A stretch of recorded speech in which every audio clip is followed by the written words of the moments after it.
ఏం మాట్లాడలేదు.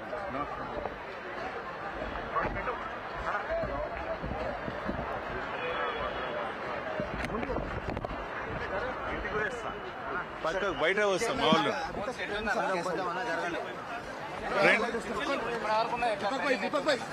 పైసలు ఓడి పెడతా అనుకున్నాయి అంతే. ఇంకా సింపుల్.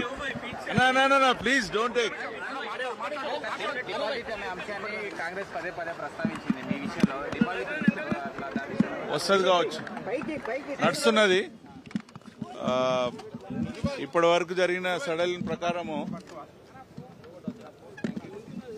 పైసల ప్రభావం బాగా కనిపిస్తుంది అక్కడ. సింపుల్.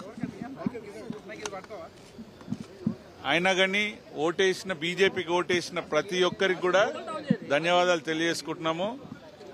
నేనైతే పనే చేసుకుంటూ పోతాను. ఎక్కడ అవసరం ఉన్నా నన్ను పిలవచ్చు, వదిలిపెట్ట. ఎక్కడ డెవలప్మెంట్ కాకుండా దానికి వెనుకమటే ఉంటాం మేము. భారతీయ జనతా పార్టీ కట్టుబడే ఉంటుంది పని గురించి. కానీ ఈ విధంగా విచ్చలవిడిగా భారతీయ జనతా పార్టీ మాత్రం పైసలు ఇయ్యదు ఓటర్కి. అయినా కానీ ఓట్లేసిన మాకు ఓటేసిన భారతీయ జనతా పార్టీ ప్రతి ఒక్కరికి కూడా ధన్యవాదాలు తెలియజేసుకుంటున్నాను. వస్తుంది ఇంకా తెలియదు కదా. లాస్ట్ ఈ త్రీ రౌండ్స్ ఏవైతుంటాయో అవి మాకు కొంచెం ఫేవర్గా ఉంటాయి ఎప్పుడైనా సరే. శ్రీనగర్ కాలనీ, యూసుఫ్ గూడ and Erragadda. So let's wait. మళ్ళీ వస్తాను నేను అన్నా. హిందీ तो इनका ये चुनाव का रिजल्ट का कारण क्या है? अभी नहीं हुआ जी, अभी काउंटिंग हो रहा, अभी खाली ऑफ हुआ.